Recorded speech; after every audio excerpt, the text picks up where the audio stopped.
성도 여러분, 안녕하세요. 오늘도 말씀의 은혜로 승리하는 우리 갈라디아서 여행 되길 주님의 이름으로 축원드립니다. 우리 지난 3일 동안은 우리 5월을 가정의 달을 맞이하여 우리 가정에 대한 말씀들을 함께 좀 나눴고요. 우리 다시 이 갈라디아 여행으로 우리 은혜가 충만하기도 소망드립니다. 우리 지난 시간의 내용을 기억해 볼게요. 우리 지난 시간은 우리 갈라디아서 4장 전반부의 내용을 함께 나눴습니다. 이 갈라디아서 4장은 종이 아닌, 우리가 주님의 종이 아니라 주님의 자녀가 되게 하는 복음에 대해서 나누거든요. 우리가 첫 번째 시간으로 세 가지 나눴는데, 첫 번째 우리 계속해서 이제 율법과 복음에 대해서 바울이 이야기하는데, 율법은 전에 3장 후반부에 말한 것처럼 우리가 죄가 죄되게 알게 하는, 우리가 어떤 존재인지를 알게 해주는 초등교사, 즉 몽학 선생과 같은 역할을 알려준다면, 또 이어서 바울은 4장의 전반부에 그 율법이 우리 믿는 자들의 후견인과 청지기가 되어서 우리가 주님께로 나아갈 수 있도록 우리 스스로를 알게 하고 믿음으로 성장케 하는 그런 역할을 하게 됨을 다시 한번 알려줍니다.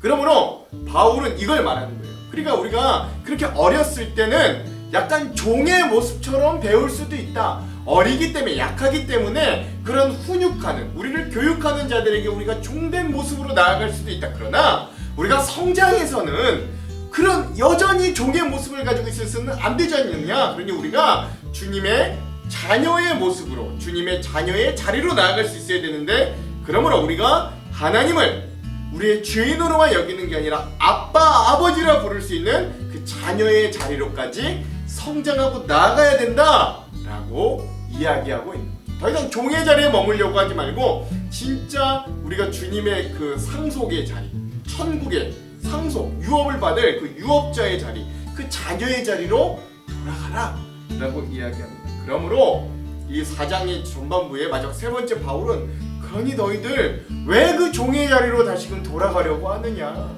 이 좋은 자녀의 자리가 있고 이 상속자의 자리가 있는데 왜 못하러 저 종의 자리로 다시금 돌아가려고 하느냐, 그러지 말라 라고 이야기하는 이 바울의 모습까지 우리가 4장의 전반부 함께 살펴보았습니다.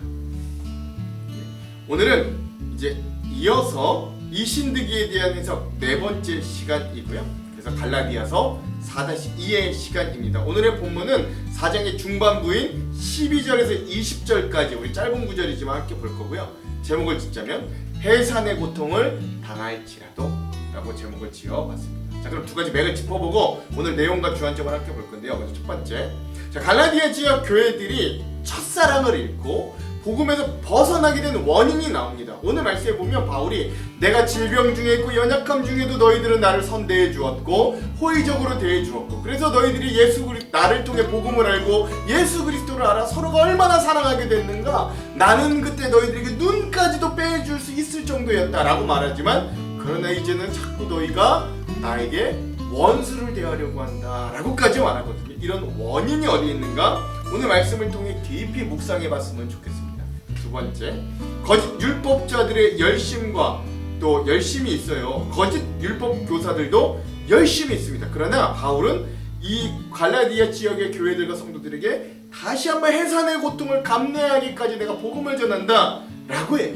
이런 바울의 목적이 있어요. 즉 거짓 선지자들의, 거짓 교사들의 열심, 또 해산의 고통도 마다하지 않으려는 바울의 열정과 열심을 대조해 보면서 오늘 말씀을 함께 좀 읽었으면 좋겠습니다. 이런 열심들이 어디를 향하고 있는가, 이들의 열심은 어디를 향하고 바울의 열심은 어디를 향하는가, 이것도 한번 잘 보면서 오늘 말씀을 읽었으면 좋겠습니다. 자, 이런 두 가지 맥을 짚으면서 오늘 내용과 주안점을 함께 볼게요. 오늘 4장의 중반부의 내용은 종이 아닌 자녀가 되게 하는 복음 두 번째 시간입니다. 먼저 갈라디아 지역 성도들에 대한 바울의 회사, 기업을 이렇게 이야기합니다. 형제자매 여러분, 내가 여러분과 같이 되었으니 여러분도 나와 같이 되기를 바랍니다. 여러분이 내게 해를 입힌 일은 없습니다. 그리고 여러분이 아시는 바와 같이 내가 여러분에게 처음으로 복음을 전하게 된 건 내 육체가 병든 것이 그 계기가 되었습니다. 그리고 내 몸에는 여러분에게 시험이 될 만한 것도 있었는데도 여러분은 나를 멸시하지 않고 외면하지도 않았습니다. 여러분은 나를 하나님의 천사와 같이, 그리고 예수와 같이 영접해 주었습니다. 그런데 여러분의 그 감격이 지금 어디에 있습니까? 나는 여러분에게 증언합니다. 여러분은 할 수만 있었다면 여러분의 눈이라도 빼어서 내게 주었을 것입니다. 라고 하는 거죠. 그 바울을 통해 갈라디아 지역 교회들이 예수님을 만나게 되고 예수님의 복음을 알게 되어 서로가 얼마나 사랑했는지, 서로가 얼마나 귀하게 대해 주었는지, 바울에게는 확실한 질병, 연약함이 보였음에도 불구하고 갈라디아 교회 지역 교회들과 성도들은 그런 바울을 환대해 주었고 사랑해 주었어요. 어느 정도까지냐? 그들의 눈이라도 빼어줄 정도로 굉장히 사랑하는 관계였다는 거예요. 그러나 이러한 사랑하는 관계가 어떻게 되었는가? 이것도 한번 봅시다. 그 이어서 갈라디아 지역 성도들에 대한 애정 어린 바울의 권고의 모습이 나옵니다. 그런데 내가 여러분에게 진실을 말하기 때문에 그런 여러분의 원수가 되었습니까? 위에서 내가 말한 사람들이 여러분에게 열심을 내는 것은 좋은 뜻으로 하는 것이 아니라 여러분을 내게서 떼어놓아 여러분으로 하여금 자기네들을 열심히 따르게 하려고 하는 것입니다. 그런데 그들이 좋은 뜻으로 여러분에게 열심을 낸다면 그건 내가 여러분과 함께 있을 때뿐만 아니라 언제든지 좋은 일입니다. 나의 자녀 여러분, 나는 여러분 속에 그리스도의 형상이 이루어지기까지 다시 해산의 고통을 겪습니다. 이제라도 내가 여러분을 만나 어조를 부드럽게 바꾸어 말할 수 있으면 좋겠습니다. 나는 여러분의 일을 어떻게 하면 좋을지 당황하고 있습니다. 라고 이야기하는 거죠. 그렇게 눈까지 빼주려고 했던, 이 복음으로 하나 되고 서로 사랑했던 갈라디아 지역의 교회들과 성도들이 이제는 바울이 복음으로 돌아오라고 말함으로 원수 맺으려고 하고 있다는 거예요. 이 지역에서 예수만으로는 부족하다, 너희가 율법을 지켜야 한다라고 하는 이 거짓 율법 교사들의 열심이 있습니다. 그러나 이들을 다시금 온전한 복음으로 돌아오게 하려는 바울의 해산의 고통을 여기는 열심이 또한 있었어요. 이들의 열심은 자기들의 일신의 아니, 이 성도들을 통해 자기들이 잘 먹고 잘 살려는 거짓 교사들의 열심이었다면 바울의 열심은 이들이 다시금 예수 그리스도의 복음으로 돌아오게 하려는 해산의 고통까지도 다시금 당하려는 열심이 있었던 거죠. 어떤 열심이 진짜 온전하고 선한 결과를 낼 열심이겠냐면, 여러분 이런 상황들을 좀 생각하면서 오늘 말씀을 좀 깊이 묵상했으면 좋겠고, 이 부분들을 통해 우리가 이따 주안점에서 깊은 은혜들을 나눠보았으면 좋겠습니다. 자, 그럼 오늘 이 부분 우리 갈라디아서 4장 중반부의 핵심 구조를 한번 같이 나눠볼 건데요. 두 군데입니다. 12절에서 13절 그리고 19절입니다. 읽어볼게요. 먼저 12절 13절. 형제들아, 내가 너희와 같이 되었은즉 너희도 나와 같이 되기를 구하노라. 너희가 내게 해롭게 하지 아니하였느니라. 내가 처음에 육체의 약함으로 말미암아 너희에게 복음을 전하는 것을 너희가 아는 바라. 아멘. 19절. 나의 자녀들아, 너희 속에 그리스도의 형상을 이루기까지 다시 너희를 위하여 해산하는 수고를 하노니. 아멘. 그래서 처음 이들에게 바울이 복음을 전해줬을 때 서로 얼마나 사랑했는지, 그렇죠? 연약함도 다 감싸주고 덮어주고 했던 모습들, 그리고 그런 이들을 위해 지금 다른 복음을 향해 가고 있는 이들에게 바울이 다시 내가 다시 너희가 복음으로 돌아오기 위해 해산의 고통도 마다하지 않겠다 라고 말하는 이 부분들을 오늘 4장 중반부의 핵심 구절로 삼아 보았습니다. 자, 그러면 이 부분에 대한 주안점 세 가지를 함께 나누고 오늘 말씀을 한번 읽어볼게요. 먼저 첫 번째, 믿음의 여정을 앞서 걸어가는 우리들이 믿음의 후손들에게 나와 같이 되기를 바란다 라고 말하는 건 여러분 상상하기 어렵죠? 여간 어렵고 힘든 일이 아닙니다. 어떻게 그런 말을 하려면 도대체 어떻게 살아야 되는가 상상이 안 가요. 그런데 바울은 이런 표현을 종종 사용합니다. 이런 바울의 표현은 한편에서는 어떤 그런 믿음에 대한 자신감이 느껴지기도 하고 또 다른 한편에서는 간절함이 느껴지기도 하는 거예요. 12절. 형제들아, 내가 너희와 같이 되었은즉 너희도 나와 같이 되기를 구하노라. 너희가 내게 해롭게 하지 아니하였느니라. 아멘. 그렇죠.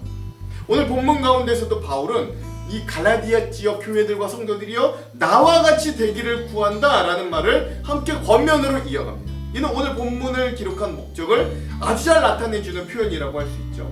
갈라디아 교인들이 율법주의, 거짓 교사들의 주장에 휩쓸려서 예수 그리스도의 복음을 저버리고 다른 복음대로 그들을 따라가려는 상황에서 바울은 이 갈라디아 지역의 성도들과 교회들에게 맺은 과거의 기억들을 자신과 같이 참 복음을 기억시키고 그런 기억들을 같이 회상하게 하고, 그리고 또 바울 자신과 같이 참 복음을 받아들이고 그들과 맺었던 본래의 관계를 회복되기를 원한다라는 소망한다는 이 간절한 마음을 편지에 지금 담아 쓰고 있는 거예요.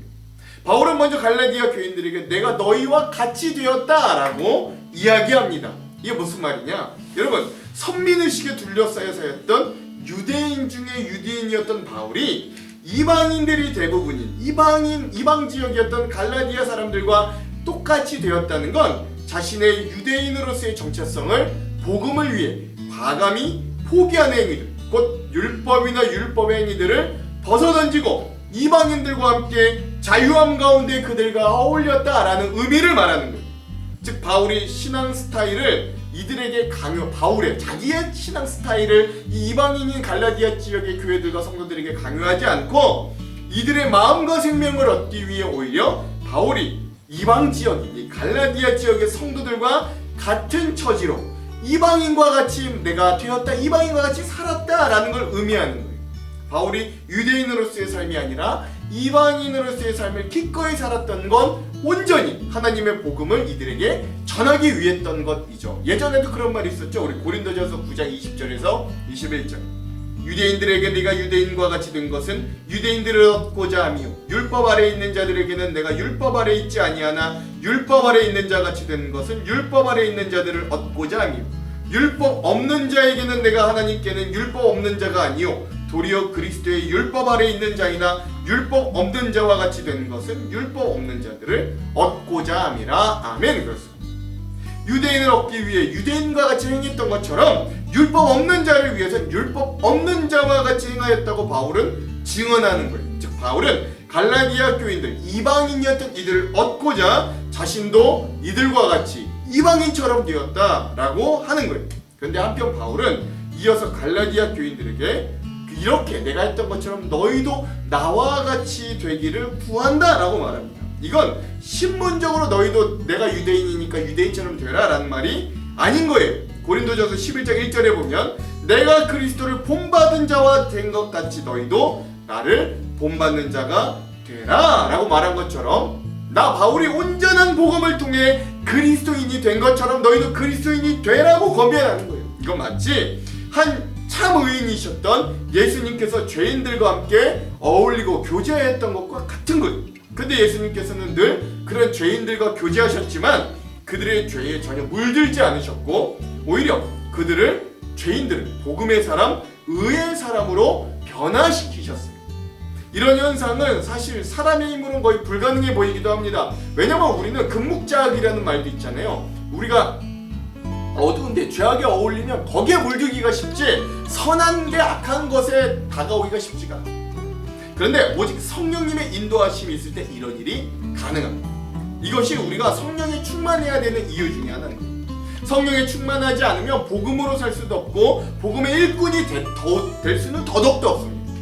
그러므로 우리가 사도 바울과 같은 복음 전파자의 삶, 즉 어둠과 죄악이 있을 때 예수 그리스도의 복음으로 이들을 오히려 물들일 수 있는 이런 삶을 살기 위해 어떤 일에도 흔들리지 않는 믿음이 전제되어야 됩니다.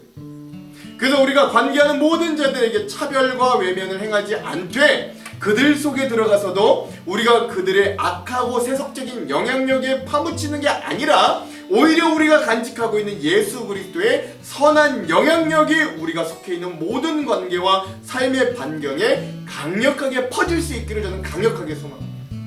우리의 힘으로는 그것이 힘들지 몰라도 성령님께서 우리 안에 충만히 거하심을 우리가 느끼며 동행한다면 우리도 그런 놀라운 인생들을 살아낼 수 있습니다. 아멘. 그러므로 여러분, 성령 충만한 사람만이 생명을 구할 수 있음을 꼭 기억할 수 있기를 부탁드립니다. 그리고 이렇게 혼잡하고 악한 세상 속에서도 우리의 관계들 속에 여전히 우리가 예수 그리스도를 따라 선한 영향력을 강력히 나타내는 오늘 하루 되시기도 간절히 소망합니다. 두 번째, 바울은 많은 곳에서 복음을 전했는데 저마다 반응들이 다 달랐지요. 그리고 다름의 간극도 매우 심했습니다. 어느 지역에서는 허다한 무리가 복음을 받아들였지만 또 다른 지역에서는 바울의 목숨을 막 위협받기도 했어요. 그 중에 갈라디아 지역 교회들과 성도들은 비교적 다른 지역에 비해 바울과 복음에 대해 호의적이었습니다. 오늘 본문의 13절과 14절. 내가 처음에 육체의 약함으로 말미암아 너희에게 복음을 전하는 것을 너희가 아는 바라. 너희를 시험하는 것이 내 육체에 있으되 이것을 너희가 업신여기지도 아니하며 버리지도 아니하고 오직 나를 하나님의 천사와 같이 또는 그리스도 예수와 같이 영접하였도다. 아멘. 갈라디아 교인들은 바울에게 호의적으로 대하였고 심지어 바울에게 질병, 육체의 약함으로 연약감, 즉 그들이 그 모습을 보고 시험받을 만한 중에 있었음에도 바울을 업신여기지 않고 버리지도 않았다고 말합니다.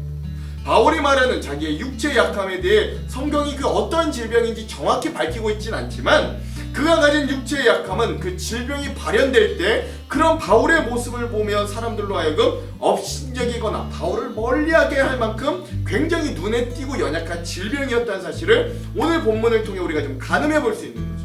이렇게 바울 스스로를 위축시킬 수도 있는 이런 중한 질병이었지만 바울은 오늘 말씀을 통해 갈라디아 교인들에게 자기의 약함을 도리어 드러냈습니다.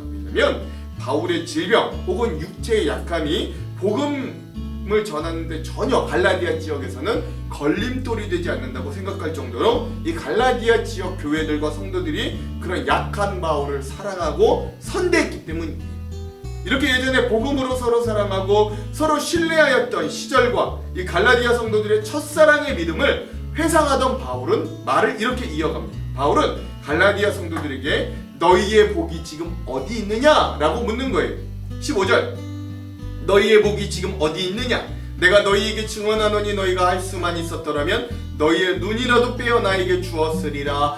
아멘. 그렇죠. 여러분 여기서 너희의 복이 어디 있느냐 할 때 너희의 복은 갈라디아 사람들이 갈라디아 지역의 교회와 성도들이 예수님을 처음 영접했을 때 가졌었던 기쁨과 행복을 뜻합니다. 그러므로 이 질문은 너희가 이전에 가졌던 기쁨과 행복이 지금은 어디로 사라졌느냐라는 뜻이 구원의 기쁨과 행복을 너희가 잃어버렸다라는 말입니다.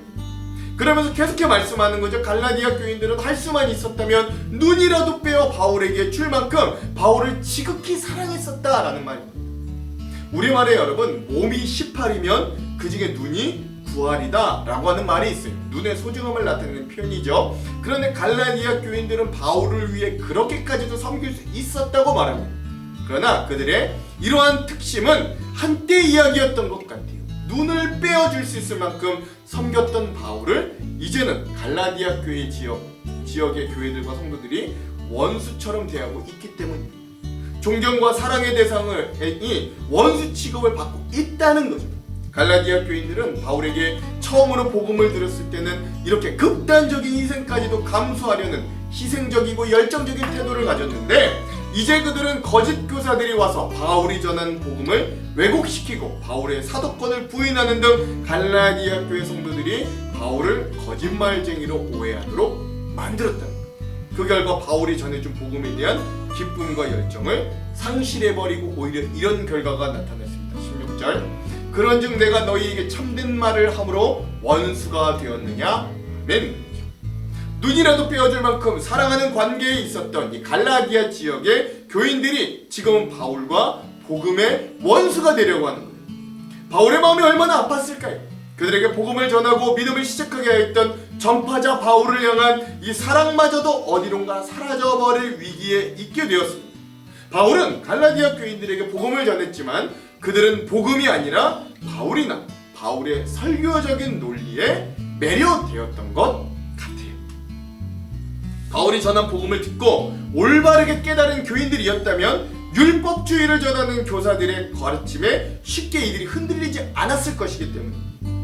근데 여러분 사실 우리의 믿음이 흔들리는 건 위의 말씀에서 나오는 이런 갈라디아 지역의 성도들의 연약함과 같이 우리가 진리와 생명된 복음의 말씀에 가치에 사로잡혀 있기보다는 우리가 그것을 전하는 목회자나 사람에게 매료되어 있을 때가 많기 때문에 그런 겁니다. 갈라디아 지역 성도들과 교회들도 영원히 변하지 않을 하나님의 말씀을 따르는 이 복음의 그리스도인들, 즉 바울, 그 말을 전하는 바울 자체가 아니라 그가 가르치는 예수 그리스도를 진정 따라가는 자들이 되어야 했었는데 그들은 탁월한 변증가였던 이 바울을 따르는 사람을 따르는 이 바울의 추종자들이 되었던 것 같아요. 그러니까 눈이라도 막 빼주게 하려고 그러고 그때는 그랬잖아요. 그러므로 그가 아무리 훌륭한 믿음의 사람, 목회자, 영적 지도자가 있다 할지라도 사람을 따르는 마음은 다시금 쉽게 다른 사람을 따라 변질될 수 있음을 여러분 기억할 수 있어야 됩니다. 수많은 그리스도인들이 보기 좋은 목회적 신념을 가진 교회들을 찾거나 듣기 좋은 설교나 논리적인 설교를 잘하는 목회자를 따라 움직이고 있음을 우리 심상찮게 볼 수 있습니다. 겉으로는 주님을 따른다고 고백하지만 결국은 한 목회자나 교회를 따르게 되는 경우를 우리 주변에 너무 쉽게 찾아볼 수 있어요. 이런 세태 가운데서 우리가 믿음 가운데 믿음의 줏대와 기준이 변하지 않는 주님, 그리고 하나님의 말씀에 우리 기준과 줏대가 있는가를 먼저 돌이켜 보아야 합니다. 우리가 변하지 않는 주님, 그리고 하나님의 말씀에 그 줏대가 있는가, 기준이 있는가를 먼저 돌이켜 봐야 돼요. 우리가 변하지 않는 하나님의 말씀을 따르는 신앙을 가질 때 우리는 어떠한 꾀임과 달콤한 유혹에도 흔들리지 않는 견고한 신앙을 갖게 됩니다. 그러므로 사람이 아닌 복음과 말씀에 뿌리를 두고 흔들리지 않는 우리 믿음의 사람들로 사시기를 또한 간절히 소망합니다. 마지막 세 번째, 우리가 하나 기억해야 될 건 바울이 이렇게 메시지를 쓴 건 갈라디아 교인들과 개인적인 관계를 회복하기 위함이 결코 아닙니다. 또한 바울 자신에 대한 개인적인 충성심을 이 교인과 교회들에게 얻어내기 위한 것도 아니었어요. 이런 마음을 바울은 다음과 같이 이렇게 고백합니다. 19절, 나의 자녀들아 너희 속에 그리스도의 형상을 이루기까지 다시 너희를 위하여 해산하는 수고를 하노니. 아멘. 바울이 이 갈라디아 지역의 교회와 성도들에게 편지를 쓰는 건 그들 속에 그리스도, 예수 그리스도의 형상을 이루기를 원하는 데 있었다고. 그리고 바울 역시 이 갈라디아 지역의 교회들과 성도들의 믿음을 위해 해산하는 수고를 다시 한번 기꺼이 감당하겠다라고까지 말합니다. 그런데 이런 메시지를 전하는 바울은 이런 간절함 때문에 어조가 매우 고조되어 있었습니다. 20절, 내가 이제라도 너희와 함께 있어 내 언성을 높이려 함은 너희에 대하여 의혹이 있음이라. 아멘. 그렇죠. 바울이 여기서 언성을 높인다라고 하는 표현에서 바울의 강한 어조와 마치 격양되어 있는 감정들을 느낄 수 있습니다. 그런데 중요한 건 그의 높아지는 언성은 갈라디아 교인들에 대하여 의혹이 있기 때문이라는 거예요. 이 한글 성경에서 의혹으로 번역되었던 헬라어는 아포레오, 이 아포레오라고 하는데 이 아포레오는 어쩔 줄 모른다, 당황스럽다라는 의미를 가지고 있다고 합니다. 바울의 격양된 감정은 갈라디아 교인들에 대해 너무 간절해서 어쩔 줄 몰라 당황스러워하는데 나온 것임을 알 수 있는 거예요. 그도 그럴 것이 우리들이 교회, 만약에 여러분 이런 일이 있다고 생각해요. 우리가 교회 교사가 되어서 어떤 어린 아이들에게 복음을 열심히 전했어요. 하나님의 말씀을 열심히 가르쳤다고 생각해 봅시다. 그 아이들의 믿음이 잘 자라거나 청소년, 청년 시기를 그 믿음 안에서 잘 성장해가고 있음에 보였어요. 그 몇 년 이제 그런데 뭐 그랬다가 내가 해외 발령이나 군대 유학 등으로 몇 년간 나가서 그 아이들을 만날 수 없었는데 몇 년 뒤에 다시 그 교회로 돌아와 봤더니 그 아이들이 보이지 않는 거예요.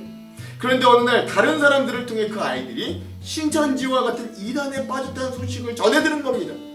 그러면 그 아이들을 만나 차근차근 다시 복음을 전하고 싶어도 그가 쉽지 않았을 거예요. 그러면 우리는 개인적인 감정, 그들과 좋았던 추억, 그 복음에 너무나도 좋았던 첫사랑 이런 것들을 호소해서라도 그 아이들을 다시 설득하지 않겠어요?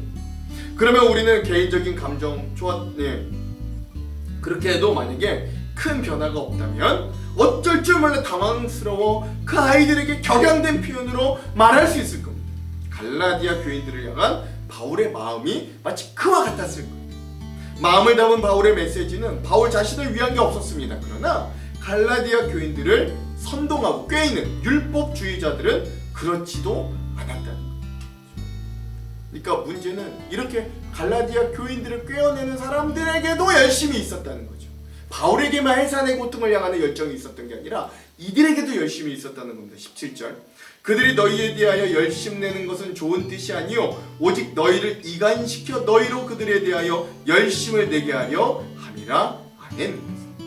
율법주의자들은 이 갈라디아 지역의 교회와 성도들에게 접근하여 열심을 냈지만 그 열심의 동기가 좋은 것은 아니었습니다. 그들은 그 교인들로 하여금 율법과 관습을 따르도록 이끌었고 바울과 교인들의 사이를 이간시켰고 그들의 최종 목표는 자신들을 열심히 따르도록 인도하는 것이었습니다. 복음을 따르라, 예수를 따르는 게 아니라 이 율법을 잘 전해주는 나를 따라라 라는 게 이 열심의 목적이 있었다는 거예요. 바울은 이 율법자들의 속내를 이미 간파하고 있었습니다. 그들이 갈라디아 교인들에게 열심을 낸 건 하나님을 위한 것이나 교인들을 위한 것이 아니라 오직 자신들의 이권, 이득을 위한 것이었습니다. 바울은 이런 그릇된 열심에 미혹되지 말라고 지속적으로 이야기합니다. 이렇게 바울과 율법자들은 강력한 대조를 이루는 거죠.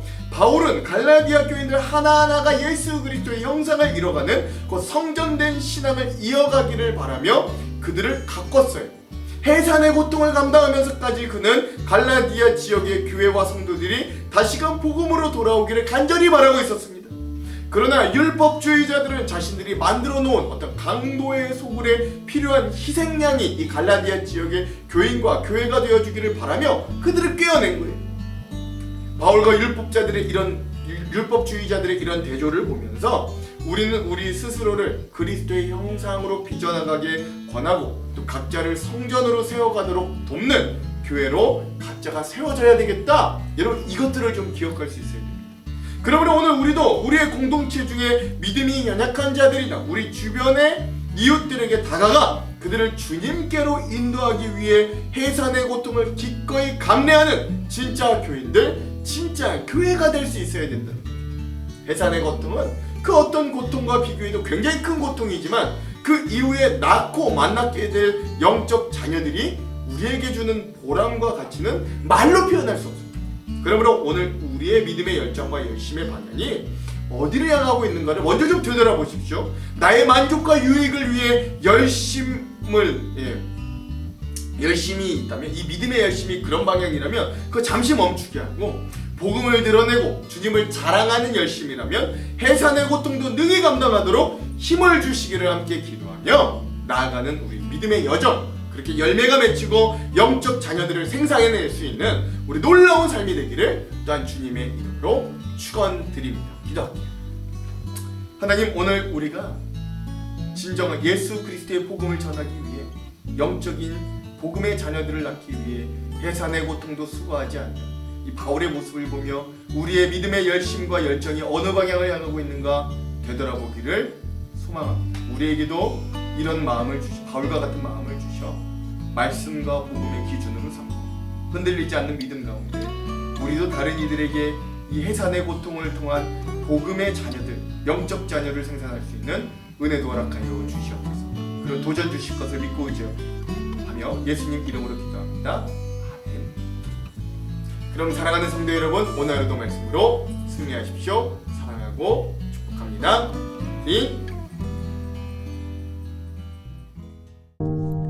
형제들아, 내가 너희와 같이 되었은즉 너희도 나와 같이 되기를 구하노라. 너희가 내게 해롭게 하지 아니하였느니라. 내가 처음에 육체의 약함으로 말미암아 너희에게 복음을 전한 것을 너희가 아는 바라. 너희를 시험하는 것이 내 육체에 있으되 이것을 너희가 업신여기지도 아니하며 버리지도 아니하고 오직 나를 하나님의 천사와 같이 또는 그리스도 예수와 같이 영접하였도다. 너희의 복이 지금 어디 있느냐? 내가 너희에게 증언하노니 너희가 하수만 있었더라면 너희의 눈이라도 빼어 나에게 주었으리라. 그런즉 내가 너희에게 참된 말을 함으로 원수가 되었느냐? 그들이 너희에게 대하여 열심 내는 것은 좋은 뜻이 아니요 오직 너희를 이간시켜 너희로 그들에게 대하여 열심을 내게 하려 함이라. 좋은 일에 대하여 열심으로 사모함을 받음은 내가 너희를 대하였을 때뿐 아니라 언제든지 좋으니라.